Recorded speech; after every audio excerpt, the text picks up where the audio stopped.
Ezinye izinsizwa zihlushwa isifo esibizwa ngokuthi yi-primary bladder neck. Lokhu kubangela ukuthi babe nenkinga yokukhipha umchamo ngokugeleza okunensayo.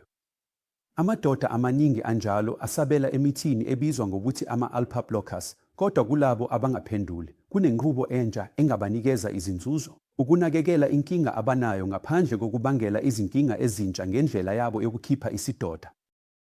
Manje, njengoba ubona, inqubo yokuhlinzwa yamadoda anjalo ibizwa ngokuthi ukusika intamo yesinye, futhi kunenqubo entsha ebizwa ngokuthi i-ejaculation sparing nesi yesinye, engenziwa ukuze kuphephiswe indlela yokukhipha isidoda kuyilapho kukhululwa ukuvinjelwa. Le nqubo inikeza imiphumela eqinile futhi eqhubekayo. Kulula ukuyenza.